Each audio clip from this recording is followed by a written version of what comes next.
Les coachs et thérapeutes ont beaucoup de barrières mentales qui les empêchent d'avancer, et c'est normal, c'est dû à leur éducation, c'est dû à leur métier, c'est dû à leur formation. Dans cette vidéo, je réponds aux questions les plus courantes par rapport à leurs barrières mentales, et je suis sûr que ça peut également vous aider. Encore aujourd'hui, moi, mon entreprise fait des sauts stratosphériques parce que j'ai des gens de mon équipe qui me disent Jérémy, t'es persuadé de ça aujourd'hui, donc tu deviens notre goulot d'étranglement. Je me dis ah, merde. Et moi, j'ai toujours pensé ça. C'est ça qui m'a amené à ça aujourd'hui. Oui, mais ce qui t'amène de 0 à 1 n'est pas du tout la même chose qui t'amène de 1 à 2, de 2 à 10, de 10 à 100. C'est pour ça aussi que je râlais sur les systèmes full automatiques avec les tunnels, les webinaires, etc. Parce que pour moi, c'est un système qui a sa place ici, peut-être, et là. Et que si vous l'appliquez ici, c'est dangereux. Et ce que moi, je vous enseigne d'appliquer ici, si vous essayez de le mettre là, ça explose.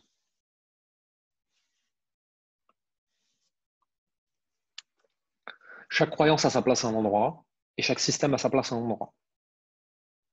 L'important, c'est de trouver le bon endroit pour vous. Et le bon endroit aligné avec ce que vous voulez faire.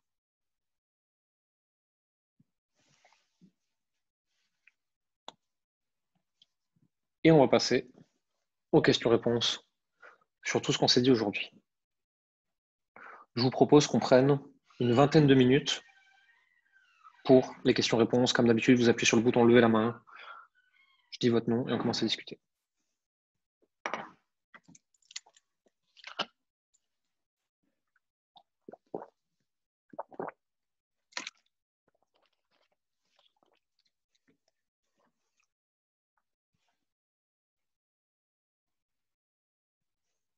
Tout de suite, il y a moins de questions. Vous pouvez aussi, si vous préférez, poser les questions dans le chat, si vous ne voulez pas parler devant tout le monde, etc. Il n'y a pas de souci avec ça. Aurélie, yes. Hello, salut Jérémy. Hello. C'est par rapport à la question du mindset sur le chercheur d'or pour tester. Jusqu'à quand en fait tu testes et jusqu'à quand à un moment c'est de l'acharnement? Sur une stratégie, tu veux dire? Ouais. Moi, en général, quand je teste une stratégie, je la teste à fond pendant 3 mois. Parce que Et j'estime pendant que... 3 mois, tu bouges rien? Non. Ok. Décidez vite et bougez doucement. Ok. Ça m'amène à une autre question. Quand tu décides vite et que ça va très vite dans ton cerveau, dans tout ce qui pourrait être fait, comment tu fais pour justement ne pas bouger ou bouger doucement? Comment tu fais pour calmer à un moment tout ce... C'est même pas du bouillon intellectuel, c'est toutes les idées qui fluctuent et qui te permettraient d'avoir des avancées. J'ai un projet stable et j'ai 10% créatif où je fais absolument n'importe quoi, n'importe comment et je fais juste en sorte qu'il n'y ait pas de connexion entre ces deux-là. Moi, par exemple, quand j'ai envie de faire n'importe quoi, je vais lancer un podcast, je vais aller sur un réseau social où l'entreprise n'est pas présente. Et je vais surtout, en fait, quand on a lancé un test sur quelque chose, je ne le dégomme pas, tant qu'on n'a pas les résultats de ce test. Donc, il faut se donner un espace créatif où tu peux faire n'importe quoi et laisser parler ta créativité, mais qui ne puisse pas avoir d'influence négative sur ton projet principal et sur le chemin que tu es en train de tester. Ok. Et donc, c'est quoi les critères qui te permettent de ton chemin que tu testes, de réorienter ta trajectoire comme un avion, en fait, en fonction du vent et tout, de faire en sorte qu'il aille quand même à destination? Quand on teste quelque chose, on définit ce qu'on appelle des KPI, donc Key Performance Indicator, donc des indicateurs de mesure. Et on se dit, quand on lance quelque chose, succès égal, moyen égal, échec égal. Et on va là définir à partir de nos KPI, pour savoir qu'est-ce qu'on mesure, qu'est-ce qu'on observe. Est-ce que au bout de 3 mois, où est-ce qu'on est? Et qu'est-ce qu'on décide à partir de ce moment-là? Okay. Je vais donner un exemple. En septembre, j'ai lancé l'atelier 0 à 100. Ce qui m'intéressait, c'est combien j'ai de clients à 7 jours qui prennent cet atelier? Combien j'ai de clients à 30 jours et à 90 jours? Et j'ai plus les chiffres en tête, hein, je me souviens plus, mais imaginons que, je sais pas, moi j'en voulais 5 là, 10 là, 10 là. Et ça, c'était le scénario parfait. Et donc, en fait, au bout de 90 jours, je regarde, est-ce que j'ai eu 25 clients? Oui, non. Est-ce que j'en ai eu 15? Oui, non. Est-ce que j'en ai eu moins que 5? Oui, non. Ok, j'en ai eu moins de 5, c'est un échec. Cette stratégie n'était pas bonne. Pourquoi? Et donc, je vais aller mesurer d'autres choses pour comprendre. Et je vais tester une nouvelle façon de faire. Ok, c'est ça qui te permet de déterminer si tu améliores ton produit ou si tu l'annules et si tu crées quelque chose d'autre en fait. Ouais, ouais. Globalement, c'est ce qu'on a vu hier. En fait, il y a des chiffres, tu vois, des indicateurs, etc. Et en fonction de ces indicateurs-là, on sait où ça coince. Ok. Cool. Aurélie, tu peux regarder les chiffres avant les 3 mois, mais moi, en général, si je me donne 90 jours pour mettre à bien un projet, je regarde au bout des 90 jours. Enfin, je peux regarder avant, et en général, je regarde avant parce que je suis curieux, mais on ne prend pas de décision avant d'avoir testé 3 mois quelque chose, à moins qu'on ait une preuve certaine au bout de 3 semaines que c'est de la grosse merde, il faut tout jeter. Mais c'est rare. Ok. Non, mais c'est cool parce que moi, souvent, je suis sur un truc encore plus limité, ce qui fait que je fais que de changer en permanence. Mhm. Mais donc, ok. Mais ça ne me satisfait pas. Donc, c'est cool. Je te remercie. Je t'en prie. Jade, Bonjour. Du coup, oui, hello. j'avais une question par rapport aux croyances, parce que Ouais. on en a beaucoup. Mhm. Toi, tu as une méthode particulière pour pouvoir reprogrammer, hormis te raconter une nouvelle histoire. Tu observes ta croyance, tu l'identifies, et puis Ouais. tu te racontes une nouvelle histoire. Est-ce que toi, tu as d'autres choses? Alors d'abord, identifier la cause. Toujours. OK? Et ensuite, il y a deux choses. Moi, je vais souvent me servir de l'hypnose, Mhm. soit en aller voir un hypnothérapeute, soit en trouvant des auto-hypnoses, etc., qui existent. Je vais aussi beaucoup me servir de l'écriture, où en gros, vraiment, je vais écrire le fil de ma pensée. Tu vois, c'est vraiment, je vais écrire, euh, je crois que les riches sont égoïstes. Tu vois, par exemple. Ensuite, je vais me demander où j'ai entendu ça la première fois. Qui me l'a dit? Pourquoi? Qu'est-ce que j'en pense? Tu vois, et je vais vraiment analyser toute ma pensée. Et je vais regarder ce qui arrive à la fin, en utilisant autant de pourquoi que possible. Et je vais regarder ce qui arrive, parce que ce qui arrive à la fin, c'est sûrement ce que je vais pouvoir traiter ici. Après, j'ai dit hypnose, et hypnose, moi, ça me convient bien, mais il y en a qui préfèrent faire ça avec un thérapeute, avec un coach, ou avec de l'EFT, avec peu importe, en fait. Hein. Il y a différentes façons de faire. Moi, c'est l'hypnose qui fonctionne le mieux pour moi. Mais en fait, c'est vraiment aller. Alors, moi, c'est par l'écriture, mais ça pourrait être d'autres façons. Ça pourrait être en discutant avec quelqu'un, trouver la croyance originelle et venir la retravailler avec un outil thérapeutique de travail des croyances. L'hypnose, mais il y a la PNL, la thérapie, la psychanalyse. Il y a plein de choses différentes en fait. Hein. Le coaching. Voilà. Merci. Je t'en prie.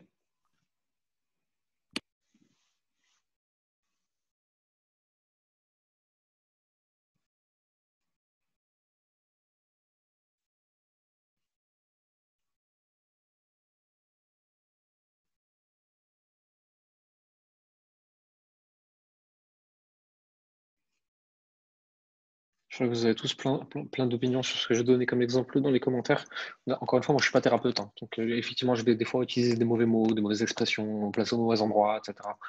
Prenez-les pour ce que c'est. C'est mon analyse ou moi ce que j'ai compris. J'ai pas tout compris.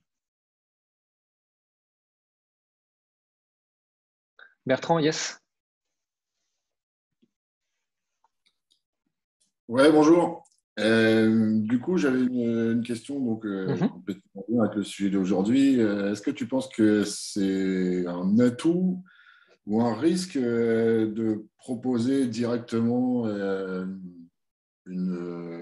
dans mon accompagnement une notion de développement personnel, sachant que c'est un accompagnement qui est essentiellement technique sur l'amélioration du quotidien dans l'artisan, par exemple. Voilà, c'était ma question. Ok. Il y a deux choses ici. Il y a ceux qui veulent acheter et il y a ceux dont ils ont besoin. On vend ceux qui veulent acheter et on délivre ceux dont ils ont besoin pour atteindre l'objectif. Donc, il faut te demander deux choses. C'est, est-ce qu'ils veulent acheter ça? Si la réponse est non, tu leur vends surtout pas ça. Et ensuite, il faut te demander, est-ce qu'ils ont besoin de cette part de développement personnel pour y arriver? Oui, non. Je l'intègre ou je ne l'intègre pas. S'ils ne veulent pas l'acheter et qu'en plus ils n'en ont pas particulièrement besoin pour réussir, ça veut dire que tu le fais que pour toi. Le client, il s'en fout de ce que tu fais pour toi. Le client, il veut savoir ce que tu fais pour lui. Ok.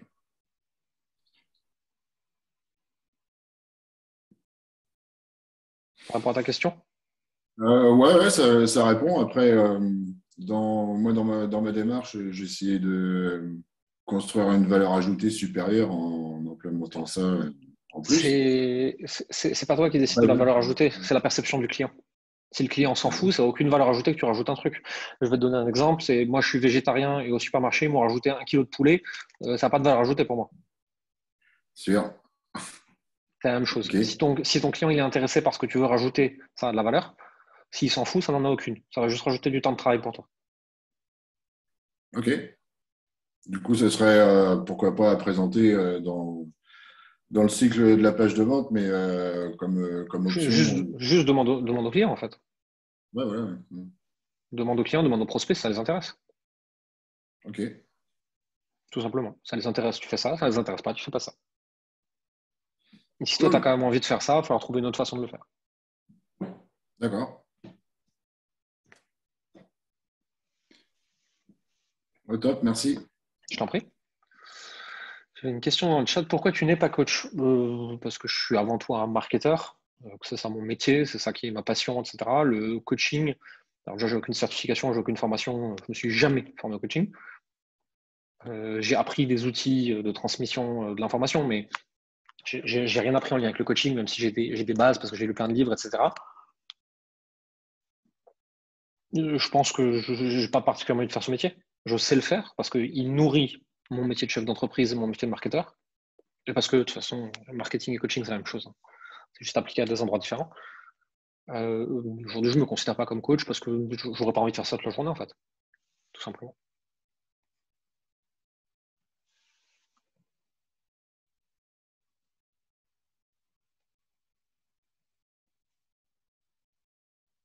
Si vous avez d'autres questions, c'est le moment. Il y a toujours moins de questions quand on parle de mindset. Prendre la parole, ça veut dire se dévoiler. Et que c'est plus facile de se dévoiler ses problèmes stratégiques que ses problèmes intérieurs. Et c'est tout à fait OK, c'est tout à fait normal. Il n'y a pas de jugement vis-à-vis de ça. C'est pour ça que je vous encourage, si vous n'avez pas envie de prendre la parole, à mettre des trucs dans le chat, n'hésitez pas. Si vous n'avez pas envie de les mettre dans le chat devant tout le monde, normalement, il y a un bouton pour m'envoyer un message juste à moi. Dans ce cas-là, j'anonymiserai votre question et je la traiterai, si besoin. Et maintenant que j'ai dit ça, je vais attendre 1 minute parce que, à mon avis, ça pourrait vous plaire.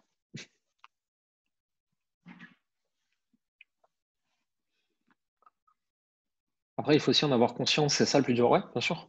C'est pour ça qu'on se fait accompagner, en fait. Mais tout ça, moi aussi. Hein. Parce qu'en fait, on ne peut pas voir ses propres angles morts. S'il y a quelque chose que je ne vois pas, je ne peux pas savoir que je ne le vois pas. Donc, j'ai besoin de quelqu'un qui vient se poser en miroir et qui vient me dire, tiens, regarde, là, ça déconne. Là, tu as oublié de regarder. Patrick, yes.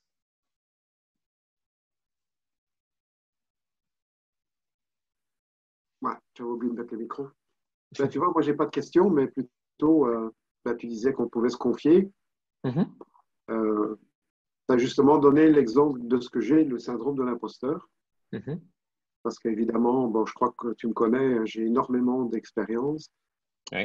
J'achète énormément de formations, j'ai énormément de bonnes idées, mais je ne les mets pas en place parce que j'ai peur qu'elles ne marchent pas. Qu'est-ce qui se passe si elles ne marchent pas? J'ai suivi ton jeu de questions, là, hein, parce qu'en fait, tu as pris exactement le cas où j'étais. Et en fait, j'ai peur de mettre ce que j'ai appris en place, donc de vendre mon expérience pour le mettre en place, parce que je me dis, ça ne va pas marcher. Et après, j'ai suivi ton jeu de questions. Pourquoi est-ce que je pense que ça n'a pas marché? Et finalement, je ne l'ai jamais mis en place, ni pour moi, ni pour un client. Enfin, je commence seulement, hein. Mais, donc, je ne peux pas dire que ça ne marche pas. Tant que je ne l'ai pas mis en place, il faut au moins que j'en fasse 5. Et après, qu'est-ce qui se passe si ça ne marche pas? Eh ben, le client ne sera pas content. Et alors? Tu fais mieux ou tu le rembourses? Oui, voilà. Qu'est-ce que tu ressens? Qu'est-ce que tu te dis si le client n'est pas content? Eh bien, que je dois le rembourser. Et soit j'améliore, ou soit je change le procédé, soit je change carrément, ou soit je cherche autre chose. C'est grave? Non, mais ça prend du temps, et quand tu n'as pas l'argent, le temps, c'est de l'argent. Je suis d'accord. Quand Si tu veux pas avoir à rembourser un client parce que c'est trop difficile pour toi, tu te fais payer que le résultat. C'est risqué, mais ça enlève le problème. Oui, ou bien le faire gratuitement, ou alors une somme très basse pour les 5 clients, par exemple. Pas gratuit.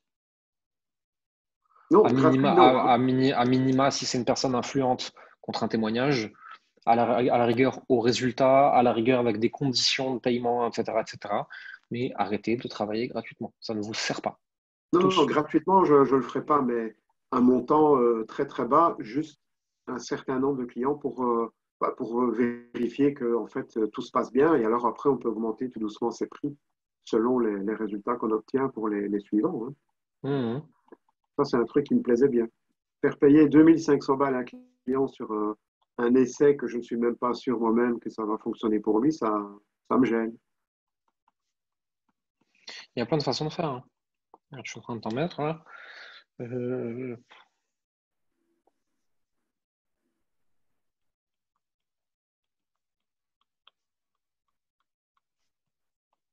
Oui, c'est ça, oui. 200 avant, et 2000 après, si ça a bien marché, oui. Il y a plein de façons de faire. Oui. Celle-là, je l'avais pensé, celle-là. J'ai vu ça quelque part et je me suis dit, mais lui, il était vraiment beaucoup plus haut que ça. Et c'est aux États-Unis, hein. Il demandait, en fait, son accompagnement est à 10 000 $, plus encore des trucs mensuels. Mais il dit, tu me donnes 2 000 $ pour commencer, et puis tu payes les 8 000 qui manquent quand tu as un ROI de 3 fois. Donc, ce que tu m'as payé, tu récupères 3 fois. À ce moment-là, tu me payes les 8 000 $. Ça, j'avais bien aimé aussi. Il y a Dan Kennedy, un marketeur très connu, qui disait I beat your control or you don't pay. Alors lui, en l'occurrence, c'était sur du copywriting et du marketing. En gros, je fais mieux que votre page existante, vous ne payez pas. Ouais. C'est une solution. Il y a plein de solutions. C'est en fait, il va falloir que tu fasses preuve de créativité, c'est tout. Oui, et d'oser. Ça, il n'y a pas de recette magique. Non, je sais. Et je sais aussi que ça fait peur et c'est normal, hein. Moi, les premières fois, je faisais pas le malin, hein. Et je vais te dire encore plus. Mes tout premiers clients, j'étais nul. Alors, j'étais meilleur qu'eux, donc ça allait, mais j'étais nul. Ça fait partie du chemin. Et si tu es nul de façon acceptable, tu seras payé quand même. Si tu es trop nul, tu ne seras pas payé. C'est comme ça qu'on progresse. Juste accepter qu'à un moment ou à un autre, il y a des trucs qui vont merder sur le chemin, en fait. C'est comme ça. Oui, c'est sûr. Moi, encore aujourd'hui, sur le nombre de clients que j'accompagne, ça arrive, il n'y en a plus beaucoup aujourd'hui, mais ça arrive encore une fois de temps en temps. C'est un échec. On n'y arrive pas. Ça peut arriver. C'est rare. Aujourd'hui, c'est rare avec l'expérience. Mais ça arrive encore.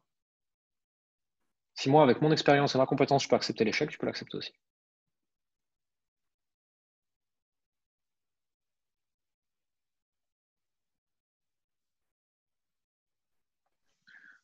Mais base-toi là-dessus déjà. Ça va peut-être simplifier la vie. Ouais. Merci. Je t'en prie.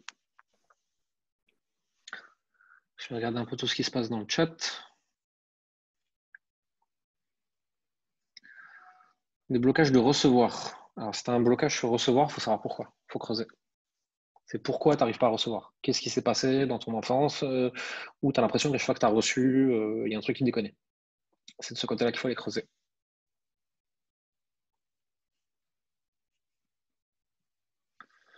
Steph, les différents systèmes selon l'endroit où on en est, je peux revenir dessus, mais en fait, il n'y a pas de bonne réponse avec ça. Pour moi, c'est ce que j'appelle le 0 à 1. Tu fais de l'organique ou de la prospection. Le 1 à 10 en général, tu vas faire de l'organique et de l'hybride. Et 10 à 100, en fait, on s'en fout, c'est quelle est la bonne stratégie de croissance pour toi. Et si je ne suis pas venu vous dire ça précisément, c'est parce qu'en fait, il n'y a pas de réponse toute faite. Ça dépend de ce que vous aimez. C'est pour ça que nous, on le fait en one-one avec les clients. Mais c'est difficile, en fait, juste comme ça, de te dire fais ça. Que penser des programmes de mentorat sur Internet? Un marché uniquement dirigé sur cet aspect du marketing, type Roger Lannoy, Sébastien, etc. Ça dépend de comment tu aimes apprendre. Alors, je les connais pas, je sais pas ce qu'il y a dedans. Hein, donc je les connais de nom, je connais les personnes, mais je connais pas l'intérieur du programme, donc ça, je peux pas répondre. Si tu aimes apprendre en vidéo et que ça te fait des déclics, c'est très bien. Si tu aimes apprendre en coaching de groupe ou en faisant des exercices, c'est très bien. Si tu as besoin de contact humain et de one-one, tu vas pas trouver ton bonheur là-dedans. Ça dépend de comment tu aimes apprendre. Moi, par exemple, je n'ai pas forcément besoin de prendre de coach one-one parce que je sais que je progresse bien en autonomie avec des formations vidéo et des coachings de groupe. Parce qu'en entendant les autres, j'ai des clics sur des trucs. Ça dépend de comment toi, tu aimes apprendre, en fait.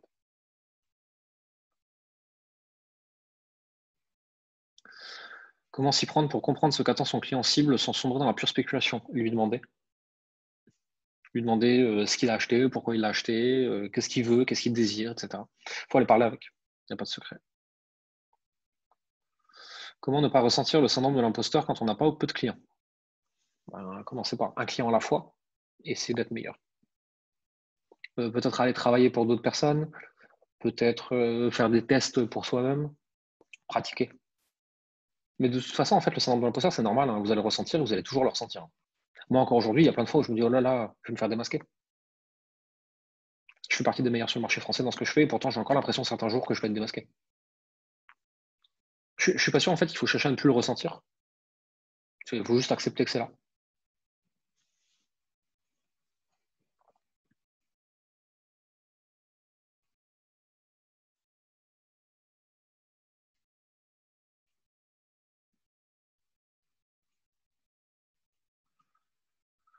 Concernant la présentation d'hier, si vous avez des questions, je vous invite à les mettre sur le groupe Facebook dans le post d'hier. Ça nous permettra de ne pas tout mélanger. Nadia? Oui, salut Jérémy. Hello. Merci encore pour cette présentation hyper intéressante. Moi, je me rends compte que, alors je ne sais pas si ça fait partie des 7 gardiens ou pas, mais ce qui me bloque le plus aujourd'hui, c'est pas le mindset, la vision, les compétences, etc. J'ai énormément travaillé sur tout ça, je suis déterminée. C'est l'analyse de ma propre expérience de vie. C'est-à-dire qu'il y a plein de choses que j'ai dépassées, mais j'arrive pas à identifier qu'est-ce que j'ai mis en pratique, qu'est-ce qui a fait que ça a fonctionné pour pouvoir le partager aux autres. En fait, c'est juste comme si tout simplement, à un certain moment de ma vie, l'inconfort avait été tel que c'était juste de l'insoumission à la souffrance, quoi, point, qui avait été le moteur. Mais voilà, j'ai... Mais c'est très bien, c'est une bonne réponse parce qu'en fait, c'est comme ça qu'on bouge. C'est quand la douleur devient plus forte que le coût de l'action qu'on bouge. J'ai raconté cette histoire dans plusieurs ateliers gratuits. C'est un commercial qui va voir un fermier et le fermier il est assis sous son porche et il y a son vieux chien qui est assis et qui est en train de hurler. Et le mec il lui demande mais pourquoi il hurle votre chien comme ça, qu'est-ce qu'il a un problème et tout. Le mec il dit non, il est assis sur un clou, c'est pour ça. Et pourquoi il bouge pas? Parce qu'il n'a pas encore assez mal. L'humain agit de la même façon. En fait, si tu veux, regarde, ton niveau de douleur, il est de 1 à 10. Et la douleur de l'action, elle est de 1 à 10. Tant que ton niveau de douleur n'est pas supérieur à la douleur de l'action, tu n'agis pas. Et ça, tu peux en parler. Mais bon, c'est pas suffisant à transmettre aux gens. Tu vois, tu peux pas faire tout un accompagnement là-dessus, quoi. Si? Comment t'as fait pour changer quelque chose? Justement, c'est de l'analyse de moi-même, de mes comportements. Liste tout, papier, stylo. Ouais. Situation A. Situation B. Ok? Qu'est-ce que j'ai fait Factuellement, ça c'est vraiment pas comment je me suis senti à l'intérieur. Hein. Qu'est-ce que j'ai fait? Les choses que j'ai faites. Tu vois, pour aller de A vers B. Ensuite, ces choses-là, je les ai faites. Pourquoi? Comment? Je sais pas moi. Dépression, content. Voilà. Ok, qu'est-ce que j'ai fait entre les deux? J'ai fait du sport. J'ai fait de la poterie. Et j'ai fait une thérapie. Alors, je suis ultra cliché volontairement. Hein. C'est pour notre histoire. J'ai bien conscience que c'est pas aussi réducteur que ça. Mais pourquoi? Envie de sortir de ça. Pourquoi? Être heureux. Pourquoi maintenant? Ah, ma fille était triste. Tu vois, par exemple. Et donc là, on a un déclencheur. Ouais. Ok. Comment j'ai fait? Une petite action à la fois.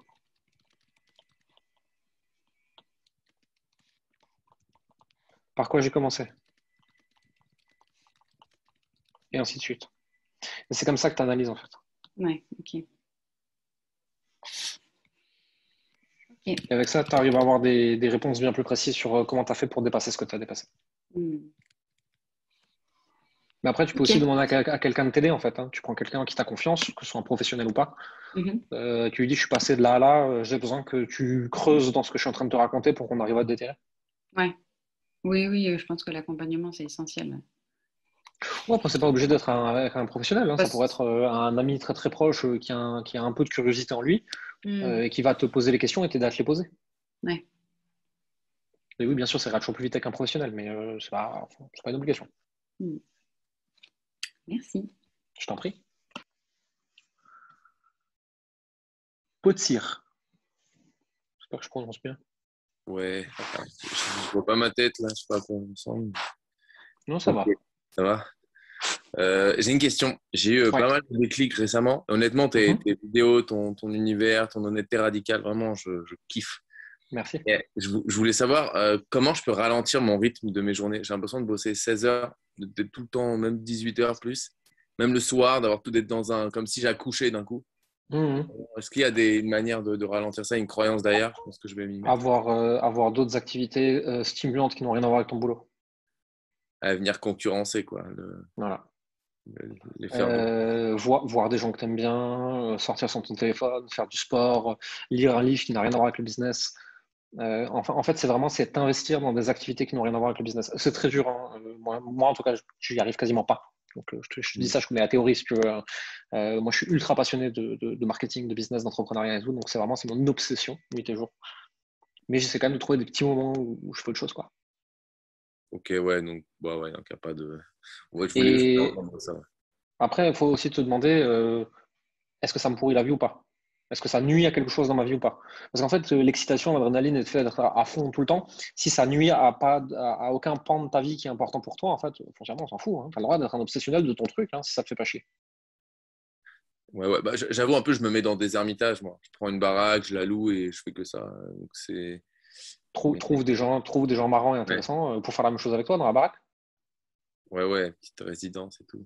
Ok. Ça se fait. Hein. Après, je pense que naturellement, si tu explores d'autres activités, tu vas en trouver d'autres qui t'intéressent et il y a des jours où tu n'auras pas envie de bosser parce que tu auras envie de faire l'autre activité. Ouais. Et en plus, ça me déconnecte des gens, en vrai. Alors, moi, je fais ça pour les gens et du coup, je me déconnecte pour être encore plus. Tu vois, je me dis un paradoxe. Ok, vas-y. Mais vraiment, c'est chercher des choses qui t'intéressent en fait. À part ton activité. Quand tu trouves d'autres centres d'intérêt, naturellement, ça vient s'équilibrer en fait. Ouais. En même temps, je suis tellement content. Je suis tellement heureux de ça. Mais j'ai du mal à retrouver une dope aussi forte que ce que je. Mais il n'y en a pas. Pour le coup, en l'occurrence, c'est pas la partie de ma vie dont je suis plus fier, mais je connais quand même 2-3 trucs. Et l'entrepreneuriat et l'adrénaline autour du business, c'est un truc. Quand on est addict à ça et qu'on aime ça, c'est un truc, c'est assez puissant.